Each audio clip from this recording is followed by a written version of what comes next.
नाज़रीन अस्सलाम वालेकुम, आदाब। मैं मेरे फातिमा तेलंगाना न्यूज़ टुडे में आप सभी का खैर मकदम है। आइए डालते हैं आज की हम सुर्खियों पर एक नज़र। G20 की कामयाबी, मुल्क के करोड़ों लोगों की कामयाबी, मोदी का बयान।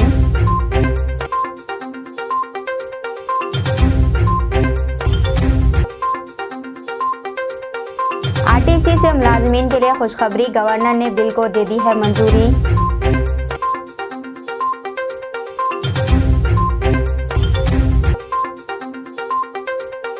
DRS सुन्नी कौंसल कविता को ED की नोटिस, कल जुमे की समाअत में हाजिर होने की दी हिदायत।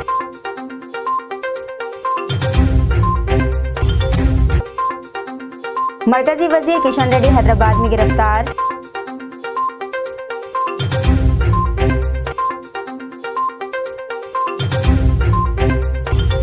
BRS रुकन कौंसल कविता को ED की नोटिस, कल जुमे की समाअत में हाजिर होने की दी है हिदायत। इन्फोर्समेंट डायरेक्टरेट ने दिल्ली शराब केस में BRS रुकन कौंसल कविता को नोटिस जारी किया है। नोटिस में कहा गया है कि वो जुमा 15 सितंबर को दिल्ली में मुकदमे की समाअत के लिए आए। बताया जाता है कि कविता से हैदराबाद के ताजिर अरविंद रामचंद्र पलाय के साथ पूछताछ की जाएगी। बताया गया है कि कविता ने आम आदमी पार्टी को शराब स्कैम मामले से हासिल होने वाले 100 करोड़ रुपए की रकम हवाले की थी। इस सिलसिले में इन्हें दूसरी मरतबा नोटिस जारी किया गया है। CBI हुकाम ने दिल्ली शराब केस में कविता से गुज़िश्ता साल 11 दिसंबर को इनके घर पर पूछताछ की थी। कविता से तकरीबन 7.5 घंटे तक मुख्तलिफ मौज़ूआत पर सवालात किए गए थे। दिल्ली शराब मामले के केस में ED ने जारिया साल मार्च में भी कविता को तलब करते हुए 2 दिन पूछताछ की थी और इनके इस्तेमाल करदा सेलफोन को हासिल कर लिया था।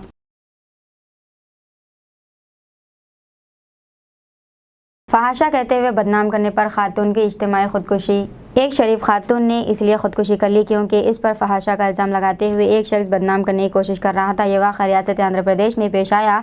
एल्लूर के दिंदवालों से ताल्लुक़ रखने वाली 35 साला खातून पवानी हाल ही में मंदिर को दर्शन के लिए जा रही थी। इसने रास्ते में एक शख्स से लिफ्ट मांगी। लिफ्ट देने वाले शिवा कृष्णा ने खातून की खुफिया तौर पर तस्वीर और वीडियो हासिल कर ली। बादशाह वो खातून पर अपनी और अपने दोस्तों की जिनसी ख्वाहिश की तकमील के लिए दबाव डालते हुए इसे धमका रहा था। खातून ने इनकार कर दिया, जिस पर इसने खातून को कॉल गर्ल करार देते हुए गाँव भर में इसकी तस्वीर सोशल मीडिया पर शेयर करते हुए इसे बदनाम कर दिया। बदनामी पर दिल बर्दाश्त खातून ने इज्तिमाई खुदकुशी कर ली। मरकजी वजीर किशन रेड्डी हैदराबाद में गिरफ्तार। तेलंगाना बीजेपी के सदर किशन रेड्डी को गिरफ्तार कर लिया गया है। किशन रेड्डी जो हैदराबाद के इंदिरा पार्क में बेरोजगारी के मसले पर 24 घंटे का जारी रखे हुए थे, रात में पुलिस ने हिरासत में ले लिया। पुलिस ने बीजेपी के 13 सितंबर को शाम 6 बजे भूख हड़ताल प्रोग्राम की इजाज़त दी थी। ताहम पुलिस ने किशन रेड्डी को शाम 6 बजे के बाद भूख हड़ताल कैंप खाली करने को कहा, लेकिन किशन रेड्डी 14 सितंबर की सुबह तक भूख हड़ताल कैंप करना चाहते थे। पुलिस ने इजाज़त देने से इनकार कर दिया। इसके साथ ही पुलिस और किशन रेड्डी के दरमियान बहस हुई जो शाम 6 बजे तक जारी रही। इसी दौरान पुलिस और बीजेपी कारकुनों के दरमियान धक्कम धक्की का वाक़या पेश आया। पुलिस ने बीजेपी कारकुनों को बाहर निकाल दिया और किशन रेड्डी को गिरफ्तार कर लिया।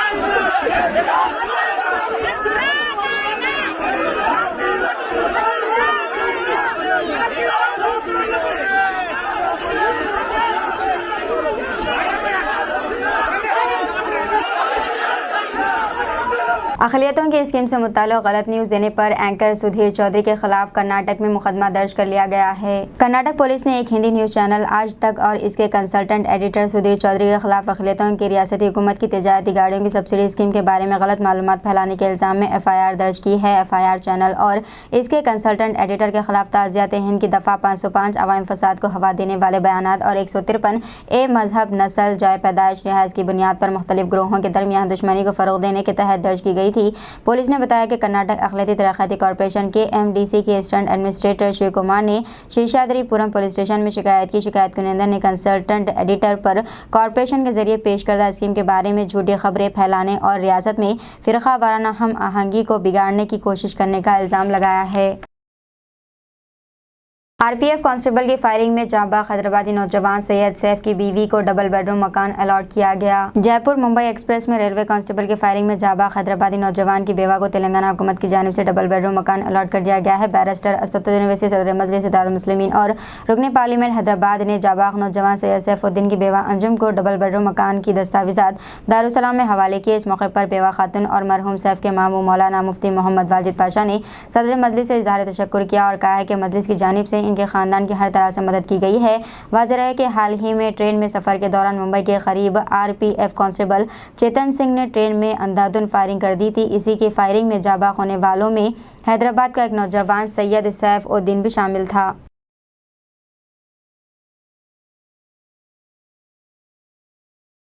हैदराबाद में नौजवानों के दो ग्रुप में झगड़ा, आंध्र प्रदेश के साबिक डीजीपी का बेटा भी शामिल। तफसीलात के मुताबिक पब के अंदर लड़की के मसले पर नौजवानों के दो ग्रुप्स में झगड़ा हुआ, जिसके बाद वो बाहर आ गए और इनके दरमियान झगड़ा हुआ। झगड़े में दो नौजवान जख्मी हो गए, जिनमें साबिक डीजीपी का बेटा और एक नौजवान शामिल है। इत्तला मिलते ही जुबली हिल्स पुलिस मकामी मौके पर पहुंची, तब तक दोनों ग्रुप्स वहां से फरार हो चुके थे। पुलिस इस इलाके में नस्ब सीसीटीवी फुटेज का जायजा ले रही है ताकि इन नौजवानों की शिनाख्त की जा सके। ताहाल इस सिलसिले में जुबली हिल्स पुलिस को कोई शिकायत वसूल नहीं हुई है।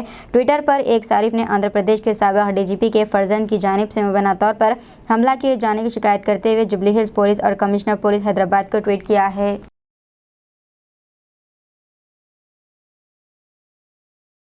जम्मू कश्मीर में दहशतगर्दों से मुकाबले में फौज के एक कर्नल, एक मेजर और जम्मू कश्मीर पुलिस के एक डिप्टी सुपरिटेंडेंट की मौत वाक़ई हो गई। मरकज़ के ज़ेर इंतज़ाम इलाके जम्मू कश्मीर में आज अनंतनाग के कोकरनाग इलाके में दहशतगर्दों के साथ एक झड़प में सिक्योरिटी फोर्स के 3 एहलकार शहीद हो गए हैं, जिनमें एक फ़ौजी कर्नल भी शामिल है।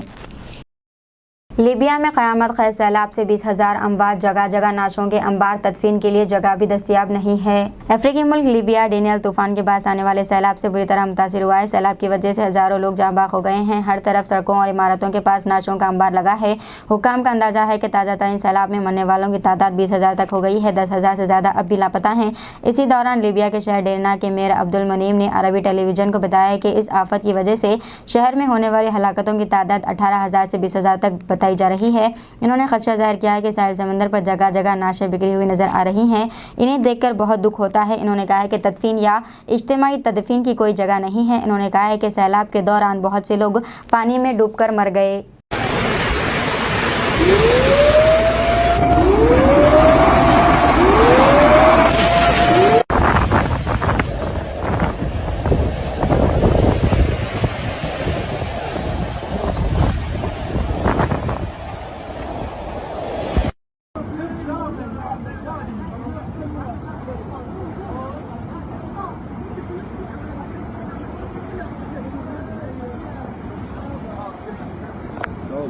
Peki sorma.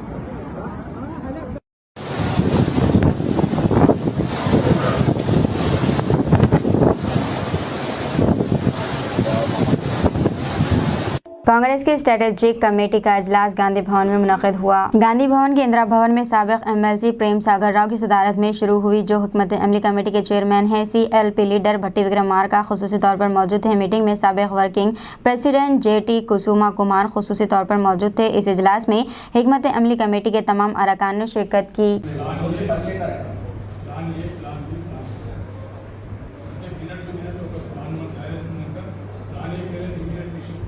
टीपीसी सदर रेवंत रेड्डी की मौजूदगी में कांग्रेस में शमूलियत। कोडंगल हल्के के बुमराज पार्टी मंडल के सब सरपंच रविंद्र गौड़, जो बीआरएस से कांग्रेस में बहुत से कारकुनों के साथ शामिल हुए और रेवंत रेड्डी को जुबली हिल्स में वाक़ इनकी रिहाइशगाह पर खंडवा पहनाकर पार्टी में शामिल किया।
जब भी इलेक्शन आता है बीआरएस की जीत यकीनी है, वजीर तलासानी श्रीनिवास यादव का दावा। निजामाबाद जाते हुए वजीर कामारेड्डी ने प्रेस मीट से खिताब करते हुए कहा है कि आने वाले दिनों में हम केसीआर की क़यादत में मुल्क की सियासत में अहम रोल अदा करेंगे। बीजेपी इंतखाबात के वक्त ड्रामे करती है। 9.5 सालों में तेलंगाना रियासत ने बेमिसाल तरक्की देखी है। कांग्रेस पार्टी के ऐलानात नाकाबिल अमल है। पहले कर्नाटक में दिए गए वादों पर अमल किया जाए और अखलाक साबित किया जाए। क्या बीजेपी लीडर मरकज़ी रियासत के लिए एक भी प्रोजेक्ट लाए? इन्होंने सवाल किया। ఇంకా 4 రోజులు అయితే తెల్లదెల్లం అవుతుంది. ఏ ఎన్నికలు వచ్చినా ఏ టైంలో వచ్చినా తెలంగాణలో టీఆర్ఎస్ ప్రభుత్వం అనేది అన్నింటినీ ఎదుర్కొని ముందుకెళ్తాం. మేము మా ప్రాతినిధ్యం ఇక్కడ కాదు, దేశంలో మా ప్రాతినిధ్యం ఉండాలని మేము ఆ దిశగా ప్రయాణం చేస్తున్నాం. ఎందుకంటే ఇంతకంటే అద్భుతాలు ఎవరు చేస్తారండి? దేశాల నుంచి అంటే వేరే రాష్ట్రాలు సెంట్రల్ గవర్నమెంట్ నుంచి వచ్చి చూసిపోతుంది. ఇక్కడ ఇన్ని అవార్డులు, రివార్డులు, సర్టిఫికెట్లు, షీల్డ్లు దేశంలో ఎవరికైనా జరుగుతున్నాయా? అవన్నీ మనకే వస్తున్నాయి. సంతోషం ఏంటంటే ఎప్పుడు ఎన్నికలు ఉన్నామా అని మేము అన్నిటికీ రెడీ సిద్ధంగా ఉన్నాం. నేనేమంటాను, నువ్వు అడిగినావు, మరి కాంగ్రెస్ ఏమన్నది? కాంగ్రెస్ ఏమన్నది? బీజేపీ అన్నది ఒక డైలాగ్ మీరు చెప్పారు, బీజేపీ ఇట్లా అన్నది. కాంగ్రెస్ ఏమంటుంది? కాబట్టి నేనేమంటే ఆడలేక మధ్య ఓడినట్టు यादव एमएलसी कलवाकुंटला कविता, आरटीसी के चेयरमैन बाजी रेड्डी, गोवर्धन रेड्डी, एमएलए बंगला गणेश गुप्ता ने निजामाबाद अर्बन के नयाकाल तालाब में मुफ्त मछली के बच्चे फिश फार्मिंग के लिए फराहम किए।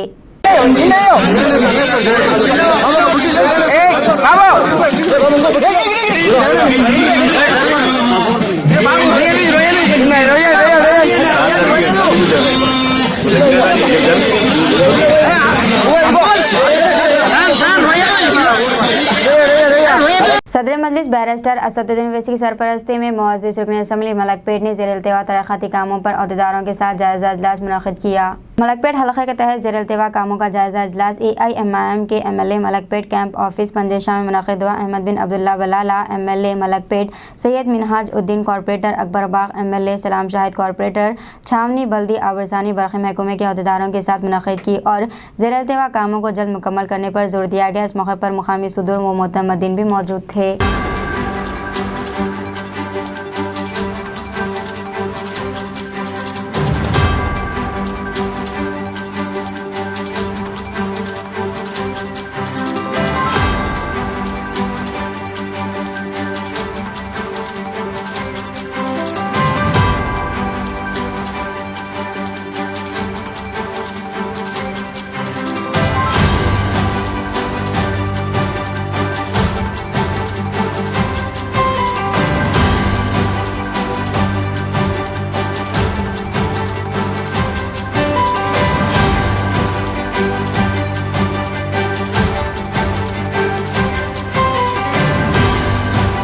G20 की कामयाबी मुल्क के करोड़ लोगों की कामयाबी, मोदी का बयान। वज़ीर-ए-आज़म नरेंद्र मोदी ने आज हज़ब इख्तिलाफ़ की जमातों के इत्तेहाद इंडिया के कुछ लीडरों की तरफ से सनातन धर्म पर दिए जा रहे मुतनाज़ा बयानात पर इत्तेहाद पर सख्त हमला करते हुए कहा है कि मैं मुल्क हर सनातनी और मुहिब्बे वतन लोगों को अब होशियार रहने की ज़रूरत है और हमें मिलकर तंजीम की ताकत से इनके मनसूबों को नाकाम बनाना है। मोदी यहाँ तकरीबन 50,000 करोड़ रुपए की लागत से तामीर होने वाले पेट्रोकेमिकल कॉम्प्लेक्स का संग बुनियाद रखने आए थे। G20 की कामयाबी के बाद पहली बार जलसे आम से खिताब करने वाले मिस्टर मोदी ने न सिर्फ G20 की कामयाबी का क्रेडिट मुल्क के करोड़ों लोगों को दिया बल्कि इसकी जानिब से एक बयान भी दिया है। आरटीसी मुलाजिमीन के लिए खुशखबरी है, गवर्नर ने बिल को दे दी है मंजूरी। तेलंगाना के आरटीसी मुलाजिमीन के लिए खुशखबरी, Telangana state road transport corporation के मुलाजिमीन को सरकारी मुलाजिमीन करार देने से मुताल्लिक़ बिल को गवर्नर तमिलिसाई सौंदरराजन ने मंजूरी दे दी है। गवर्नर की मंजूरी के साथ ही आरटीसी मुलाजिमीन और वर्कर्स अब सरकारी मुलाजिम में तब्दील हो गए हैं। आरटीसी के मुलाजिमीन और वर्कर्स ने गवर्नर से इज़हार तशक्कुर किया है। यहाँ ये जिक्र बेजाना होगा कि तेलंगाना हुकूमत ने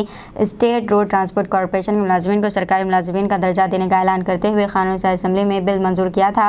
बादअज़ां ये बिल गवर्नर के पास पहुँचा, इन्होंने बाद सिफारिशात करते हुए ये बिल गवर्नमेंट को वापस कर दिया था। बादअज़ां इनकी सिफारिशात पर अमलावरी करते हुए तकनीकी मसाइल को दूर करके हुकूमत ने दोबारा ये बिल गवर्नर को रवाना किया, जिसके बाद बिल को इन्होंने मंजूरी दे दी है। गवर्नर ने कहा है कि इनकी जानिब से की गई 10 सिफारिशात पर हुकूमत ने रद्द-ए-अमल ज़ाहिर किया है। बिल की मंजूरी के बाद 43,373 आरटीसी मुलाजिमीन अब सरकारी मुलाजिमीन बन गए हैं।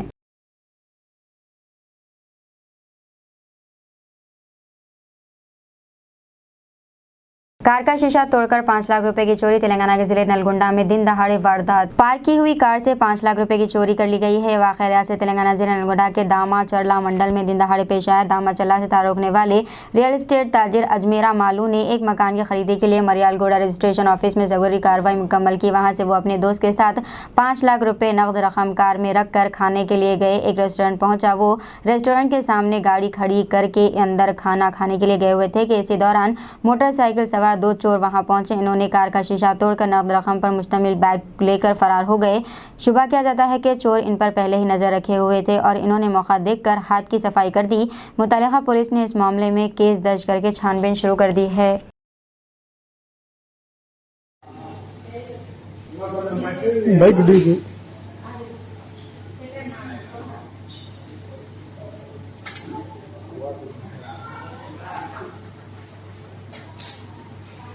हैदराबाद में गरज और चमक के साथ धुआंधार बारिश हुई। हैदराबाद में आज शाम 5 बजे के करीब जबरदस्त गरज और चमक के साथ धुआंधार बारिश हुई। हालांकि सुबह से ही मौसम अबर आलूदा था, लेकिन दोपहर के बाद आसमान पर बादल छा गए। अचानक बारिश का सिलसिला शुरू हो गया। कई मुकामात पर बहुत ही जोरदार आवाज़ों के साथ बिजली के गरजने से लोगों में खौफ की लहर दौड़ गई। बारिश की वजह से सड़कों पर पानी जमा देखा गया, जिसकी वजह से गाड़ी सवारों को मुश्किलात का सामना करना पड़ा। पुराने शहर और नए शहर के कई मुकामात पर बारिश का सिलसिला जारी है। मलकपेट, मूसाराम बाग, दिलसुख नगर, कुत्तापेट, सरवर नगर, एलबी नगर, नागोल, उपल, सिकंदराबाद, बहादुरपुरा, पुराना पुल, काला पत्थर और दीगर मुकामात पर गरज और चमक के साथ बारिश हुई।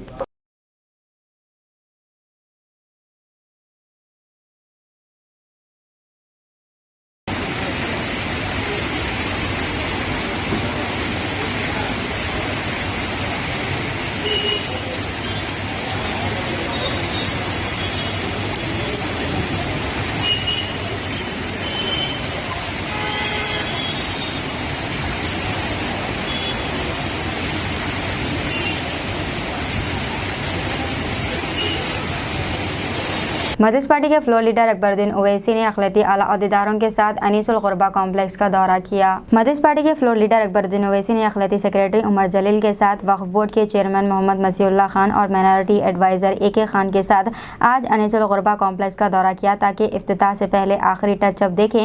इस मौके पर अकबरुद्दीन ओवैसी ने अहदेदारों को ज़रूरी हिदायत दिए। ऊपर के अलमारी छोटे हैं सर, ये वो लॉकर सिस्टम है जी, तो यहाँ देंगे अलमारा आपके प्रिंसिपल के रूम में और दूसरे इसके अलावा एक वाटर वॉश भी काफ़ी बड़ा है। ये अब जो देखिए बॉयज स्टैंडिंग का सर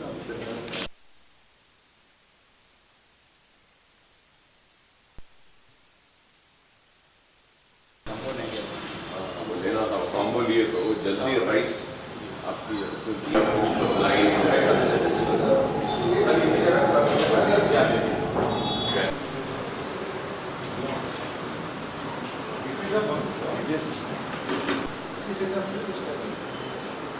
फाइटिंग के लिए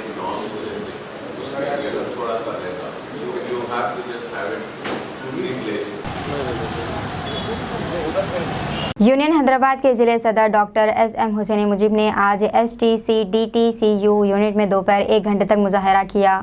डॉक्टर कल्पना कोटने के खिलाफ फौरी कार्रवाई की जाए। मुलाजिमीन इनकी हरासानी बर्दाश्त नहीं कर पा रहे हैं। इसके लिए महकमा सेहत के डायरेक्टर डॉक्टर गुडला श्रीनिवास राव और हैदराबाद कलेक्टर मिस्टर अनुदीप ने तहरीरी दरख्वास्त दी है। TNGOS यूनियन हैदराबाद ज़िले की जानिब से इस मौके पर मीडिया से बात करते हुए पुलिस एहलकारों और प्रेसमैनों का शुक्रिया अदा किया जो पहले मौके पर पहुंचे थे और कहा है कि माजी में कामारेड्डी से इसी तरह की कार्रवाई की वजह से TNGO यूनियन की दरख्वास्त पर कलेक्टर ने इनका तबादला कर दिया था। इन्होंने बरहमी से बात करते हुए कहा कि मुलाजिमीन की सर्विस बुक और प्रिंसिपल फाइल्स इनके कब्जे में हैं और कंट्रैक्ट मुलाजिमीन की तरह बर्ताव कर रही हैं और अपने गुरूर और दहशत का मुजाहरा कर रही हैं। इन्होंने कहा है कि अगर हुकूमत ने इस पर फौरी एक्शन ना लिया तो हर दिन जहराने का मुजाहरा किया जाएगा। प्रोग्राम में ज़िले secretary S Vikram Kumar, associate सदर KR राजकुमार, मेंबरान इमरान खान, नरेश कुमार, मोहम्मद अब्दुल मुजीब, खालिद अहमद, बोली गुड्डा शंकर, वेदक शास्त्री, गीता, श्रीधर नायडू, मुखीम कुरैशी और मुख्तलिफ यूनिट के सदर सेक्रेटरियों ने शिरकत की। తెలంగాణ NGO యూనియన్ హైదరాబాద్ జిల్లాలో ఉన్న యూనిట్ అధ్యక్ష కార్యదర్శులు ఇక్కడ ఉన్న ఆఫీస్ సిబ్బంది లంచ్ అవర్ డెమాన్స్ట్రేషన్ చేపట్టడం జరిగింది. మేడం కల్పనా కాంటే గారు ఎవరైతే ఇక్కడ అధికారులు ఉన్నారో వారి వేధింపులు సహించక పోయిన నెల పెద్దలు గౌరవనీయులు డైరెక్టర్ ఆఫ్ హెల్త్ మరి శ్రీనివాసరావు గారితో కూడా కలవడం జరిగింది. వారికి కూడా ఫిర్యాదు చేయడం జరిగింది. రాష్ట్ర ప్రభుత్వం నుంచి వారిని డ్రాయింగ్ డిస్బర్స్మెంట్ ఆఫీసర్స్ పవర్ తీసేయండి చెప్పి ఆదేశాలు జారీ అయిన తర్వాత మరి వేరే అధికారిని వేసినప్పటికీ కూడా వారు హైకోర్టుకి పోయి స్టే తెచ్చుకోవడం జరిగింది. ఒక మహిళా అధికారి అని చెప్పి వారికి మేము గౌరవిస్తూ ఉన్నాం. తెలంగాణ సాంప్రదాయం మహిళలను గౌరవించుకోవాలి. మన ఇంట్లో కూడా మహిళలు ఉంటారు కాబట్టి, కానీ ఆ గౌరవాన్ని వారు స్వీకరించడానికి సిద్ధంగా లేరు. నిరంతరంగా ఉద్యోగులను వేధించే ప్రయత్నం చేస్తున్నారు. మా ఒక ఉద్యోగి హార్ట్ పేషెంట్ ఆమె చేసిన పనులకు మరి స్పృహ తప్పి పడిపోతే హాస్పిటల్లో జాయిన్ చేసినాం. 2 స్టంట్లు వేయడం జరిగింది. 2-3 ఉద్యోగులకు షుగర్ వచ్చింది. ఇంకొక ఉద్యోగి కూడా హాస్పిటల్లో జాయిన్ కావడం జరిగింది. సంవత్సరాల తరబడి ఉద్యోగుల కార్యకలాపాలు చేయకుండా 15 రోజులకు ఒకసారి 10 రోజులకు ఒకసారి ఆఫీస్కి రావడం, 3 లక్షల రూపాయలు రాష్ట్ర ప్రభుత్వం సొమ్ము, నెలకైతే 3 లక్షల రూపాయల జీతం తీసుకొని తనకున్న క్వాలిఫికేషన్ ఇక్కడ చేస్తున్న పోస్ట్కి ఎక్కడ కూడా పొంతన లేదు. అయినప్పటికీ కూడా ఇక్కడ కొనసాగుతుంది. గతంలో కూడా ఇదే తెలంగాణ ఎన్జిఓ యూనియన్ మా మెదక్ అధ్యక్షుడు ఆ రోజు రాజేందర్ గారు ఉండే, ఆడ కూడా కామారెడ్డిలో ఇట్లాంటి కార్యకలాపాలు చేస్తే ఆ రోజు ఉన్న కలెక్టర్తో కలిసి తెలంగాణ ఎన్జిఓలు ఆ రోజు ధర్నా చేస్తే ఆమె నీటికి పంపించడం జరిగింది. మళ్ళీ ఒకసారి తెలంగాణ ఎన్జిఓ యూనియన్ హైదరాబాద్ జిల్లా ఈరోజు ధర్నా ఈడ చేయడం జరుగుతుంది. ఈ ధర్నా వారం రోజులు నడుస్తుంది. అయితే పోయిన వారం పెద్దలు గౌరవనీయులు హైదరాబాద్ జిల్లా కలెక్టర్ గారిని కలిసి వారికి కూడా కంప్లైంట్ చేయడం జరిగింది. Director of medical and health పెద్దలు శ్రీనివాసరావు గారు కూడా కంప్లైంట్ చేయడం జరిగింది. వారికి కూడా ఈ లంచ్ అవర్ డెమాన్స్ట్రేషన్ చేస్తున్నామని చెప్పి తెలియపరచడం మీ ద్వారా నేను మళ్ళీ ఒకసారి गृहलक्ष्मी स्कीम के तहत सर्टिफिकेट तकसीम करने का प्रोग्राम आज संघिया फंक्शन हॉल में मुनक़िद हुआ, जिस पर हमारे कोटला के नुमाइंदे मोहम्मद यूनिस की पेश है ये रिपोर्ट, जिसमें मुकामी RDO सोमेश्वर ने बताया कि इस स्कीम को हासिल करने वाले हर फर्द को मकान से 2 बेडरूम और 1 हॉल तामीर करना होगा और इनको रेती पर तहदीदात से भी रियासती हुकूमत महफूज कर रही है और 3 किस्तों में रकम जारी की जाएगी और मकान RCC का तामीर होना चाहिए, इसे मंजूर किया गया है। इनमें 448 सर्टिफिकेट दिए गए हैं। आज के इस प्रोग्राम में MLA के वेदा सागर राव ने बताया है कि रियासती हुकूमत की जानिब से जमी गद्दा के पास 800 ख़ानदानों को ज़मीन भी दी जाएगी और इनको गृहलक्ष्मी स्कीम से 3 लाख फराहम किया जाएगा और हमारी रियासत में 119 हल्कों में से पहला हल्का कोटला है जहां से इस स्कीम को रूबे अमल लाया जाएगा। इन्होंने कहा है कि मेरे फर्जंद संजय अवाम की खिदमत करते आ रहे हैं जो आने वाले इलेक्शन में BRS के उम्मीदवार होंगे और वो भी आपके तमाम ख्वाहिशात को पूरी करने में अपनी जान लगा देंगे, लिहाजा इसे सबसे ज़्यादा अक्सरियत से कामयाब करके BRS के हाथ मजबूत करने की गुजारिश की। आज के इस प्रोग्राम में BRS के उम्मीदवार के संजय, जिन्हें डिस्काउंट डॉक्टर के नाम से भी जाना जाता है, इनके अलावा पार्टी के टाउन सदर अनम अनिल और मंडल सदर दृष्टि राजेश, MPP तोटा नारायणा, साबिर, संजू फहीम, रहीम बाबा मोहसिन, अनवर के अलावा दीगर सियासतदान शामिल रहे।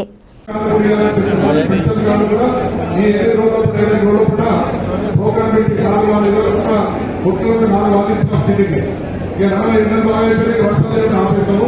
ఇప్పుడు కూడా మళ్ళీ అందరి మళ్ళీ పిలిపించి పెంచుతున్నారు. ఎవరెవరు వాళ్ళందరూ కూడా దాదాపు 70,000 మధ్యన 8,000 కొత్తలకు ఇచ్చాం. 62,000 మంది వరకు ఇచ్చుకున్నాం. కొత్త మన నిజానికి మన కొడుకులు కూడా దాదాపు शादी मुबारक में 1 लाख रुपए दिया गया। अब सोचिए एक बार, वहां से हम ठीक से बोले ऐसे आप लोग सोचिए एक बार, सही बात बोल रहे हैं आप लोग को देखेंगे तो कभी minority school, minority residential school नहीं था, आजकल आपको बच्चों के लिए एकदम अच्छा सा माइनॉरिटी रेजिडेंशियल स्कूल हो गया। तो आप लोग पहले जब इससे पहले हमारा तेलंगाना से पहले 10 साल कांग्रेस की गवर्नमेंट थी यहाँ पर, तब पूरा माइनॉरिटीज के ऊपर 900 करोड़ खर्च किए थे। 10 साल में सिर्फ 900 करोड़। अभी केसीआर साहब की राज आने के बाद हम लोग इस 10 साल में 12,000 करोड़ सिर्फ माइनॉरिटी के लिए खर्च किया। मैं इसलिए बोल रहा हूँ कि केसीआर साहब क्या बोलते हैं, कोई भी जात होने दो, कोई भी मत होने दो, सब लोग मिलजुल के जीना पड़ेगा। जैसे बतकम्मा मैं 21 मार्च से काउंसलर मामा के कैंडिडेट हूँ। मेरे साथ का काउंसलर सबका और केसीआर साहब का शुक्रिया है। जो जो घरा नहीं है उनको सबको घरा का इंतजाम करा रहे, 3 लाख का लोन दिलाए, शुक्रिया है। हज़रत मोइनुद्दीन शाह रहमतुल्लाह अलैह और हज़रत सैयद गुलजार अली शाह रहमतुल्लाह अलैह की माहाना फातिहा का वट्टापल्ली में इनेकाद। आड़ा पहाड़ दरगाह शरीफ वट्टेपल्ली में हज़रत मोइनुद्दीन शाह रहमतुल्लाह अलैह, हज़रत सैयद गुलजार अली शाह रहमतुल्लाह अलैह की माहाना फातिहा का इनेकाद अमल में आया, जिसमें तब्दीली ख़िलाफ़ मुबारक, पेश कशिए चादर गुल, दुआ सलाम और महफिल समा हुई। ये महफिल 26 सफ़र को मुनक़िद हुई थी।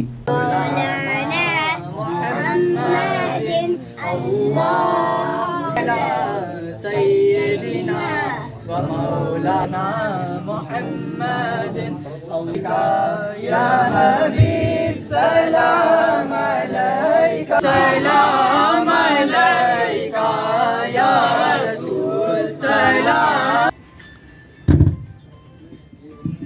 बरकatuh बामुकाम आड़ा पहाड़ दरगाह शरीफ फलखमा पैलेस के पीछे ओटापोली पे आड़े पहाड़ की दरगाह है। हज़रत अमीनुद्दीन शाह रहमतुल्लाह अलैह, सैयद गुलजार अली शाह रहमतुल्लाह अलैह की महफिल समा हर चांद की 26 को 26 समा होता है। कव्वाली का प्रोग्राम है, खाने का तमाम है। हाज़रीन से अदबन गुजारी से ज़्यादा शरीक फरमाइए, सवाब जारिया हासिल करिए। सैयद ख्वाजा मोइनुद्दीन क़ादरी माशूरी चिश्ती मुतवली है यहाँ के। फिर उनके बाद में छोटा भाई सैयद साबिर अली शाह क़ादरी माशूरी चिश्ती, फिर मेरे से छोटे भाई है सैयद मकबूल अली शाह क़ादरी माशूरी चिश्ती। आप लोग से गुजारिश है तीनों भाइयों की, ये गुलजार साहब के हम फर्जन हैं तीनों भी गुलजार बाबा के। अल्हम्दुलिल्लाह आज से 37 हो गया वालिद साहब का पर्दा होके। अब ये बाराफत आने वाले महीने में सालाना उर्स शरीफ है मेरे वालिद का, सालाना फातिहा। फिर आइंदा 11वीं की 26 तारीख को सालाना अमीनुद्दीन शाह रहमतुल्लाह अलैह, सैयद गुलजार अली शाह रहमतुल्लाह अलैह का उर्स शरीफ रहेगा इंशाअल्लाह ताला। आप लोगों से अदबन हमारी इंतजा है, हमारी गुजारिश है ज़्यादा से ज़्यादा आइए, फैज़ पाइए। वली अल्लाह है कि अल्लाह तबारक ताला एक नबी को ऐसा भेजा गया है जो हमारे पहले और आखिरी नबी बोले हैं सरकार दो आलम सल्लल्लाहु अलैहि वसल्लम। उनके बाद फिर जो पूरों के सरका ताज जो सैयदना गौसे आज़म दस्तगीर शेख अब्दुल क़ादिर जिलानी रहमतुल्लाह अलैह के आज जो हम शहीदे हैं बने हुए, आज उन्हीं की बदौलत आज जो महफिल बनी है, तो अल्हम्दुलिल्लाह इससे बढ़ के कोई दलील नहीं दे सकता मैं जो पिराने पीर का है। ये वहाँ से जो पूरे जितने भी सिलसिले बोलते हैं जो वो पिराने पीर से शुरू हैं अल्हम्दुलिल्लाह। तो आप लोगों से अदबन हर मशाइखिन, हर मुरीदीन, हर यकीदमन, हर तमाम औलिया इकराम के ग़ुलामों को आपसे ये ग़ुलाम हाजिर है, ये दरख्वास्त दे रहा कि आइए आप लोग शरीक करके फैज़ पाइए अल्हम्दुलिल्लाह। और आप अमीनुद्दीन शाह रहमतुल्लाह अलैह आजकल के नहीं है, 700 से 800 बरस पहले की दरगाह है।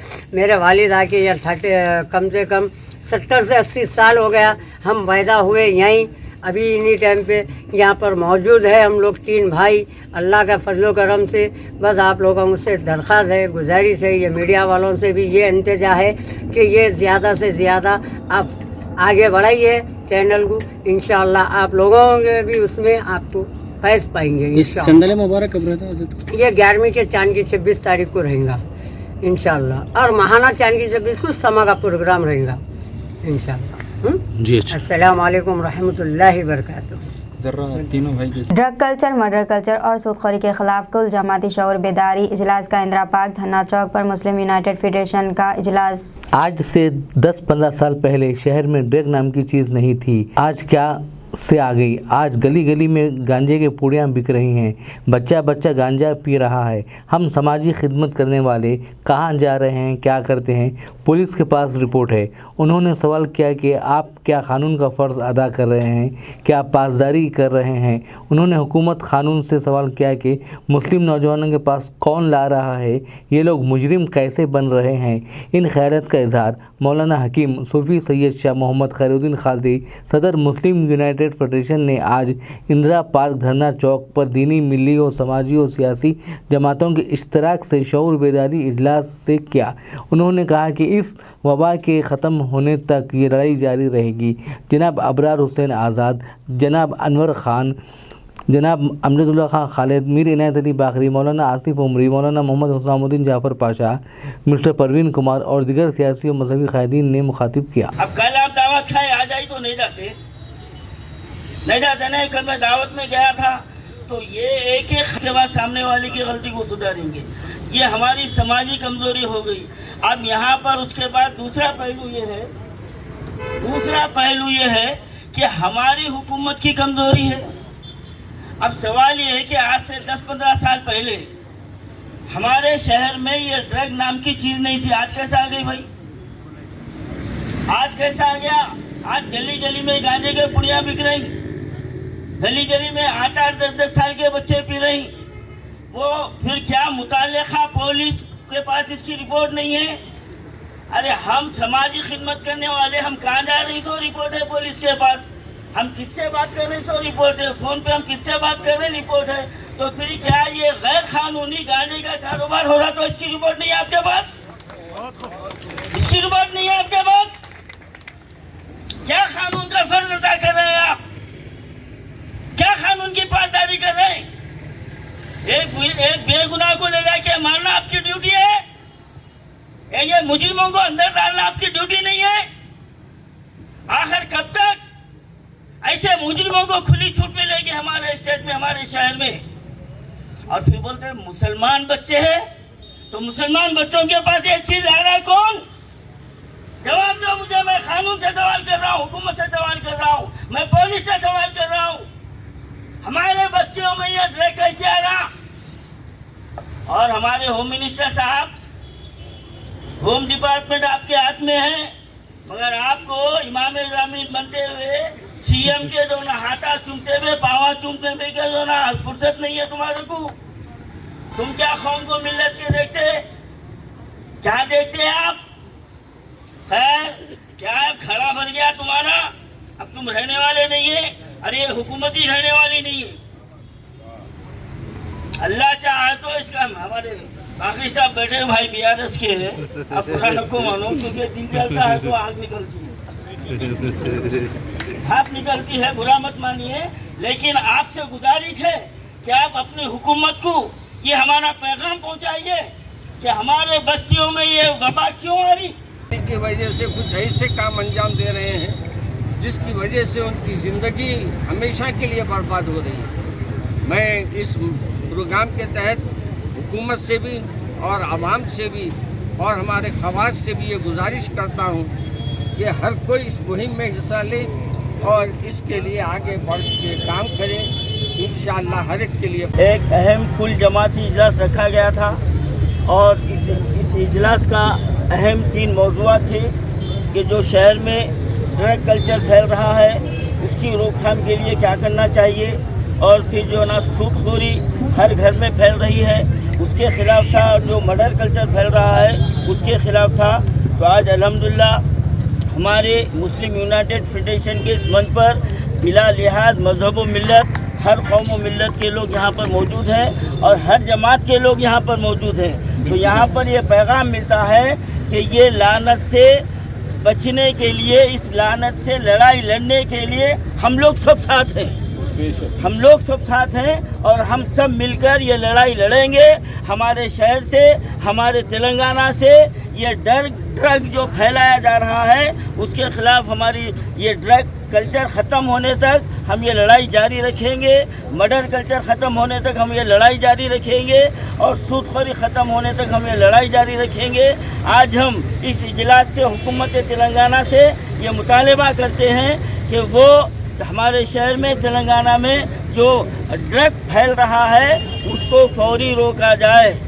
ये हमारा मुतालबा है, तमाम जमातों का मुत्तफ़िक़ा ये फैसला है कि हुकूमत तेलंगाना उसको रोका जाए। होम मिनिस्टर साहब से मुतालबा है कि होम डिपार्टमेंट आपके हाथ में है, आप इसको रोकिए, वरना आप घर में जाके बैठिए, आपकी ज़रूरत नहीं है हमारे को। 9 साल से आपको देख लिए, आप कुछ करने वाले नहीं हैं। लेकिन अब ये बीआरएस सरकार के लिए ये आखिरी मौका है और अब इलेक्शन भी करीब है, हम इसका पीछा छोड़ने वाले नहीं हैं। और मैं तमाम शहरियों से ये अपील करता हूँ कि अपने अपने महलों में भी अपने तरफ से आप इसकी रोकथाम के लिए कुछ इक़दाम कीजिए, समझाइए, काउंसलिंग कीजिए, माँ बाप से मिलिए और नज़र रखिए कि ये जो ना ड्रग फैल रहा कैसा, उसको जो ना कानून को इत्तला दीजिए, पुलिस को इत्तला दीजिए। अगर फिर भी नहीं हो रहा तो हम लोग सब हैं, इंशाल्लाह हम लोग सब हैं। आप हमसे रुजू होइए और हम सब मिलके एक जो है ना इज्तिमाई तौर पर जो है ना हम हुकूमत को मजबूर करेंगे। हम सड़कों पर मार्च करेंगे, भूख हड़ताल करेंगे, जो भी हो सकता करेंगे, लेकिन इन 3 नासरों का खात्मा जरूर कर दीजिए। आज दीजिए नाज़रीन, मरीम फातिमा को इजाज़त, मिलते हैं अगले न्यूज़ बुलेटिन में। तब तक के लिए हमारे चैनल को लाइक, शेयर और सब्सक्राइब करना ना भूलें। अल्लाह हाफिज़।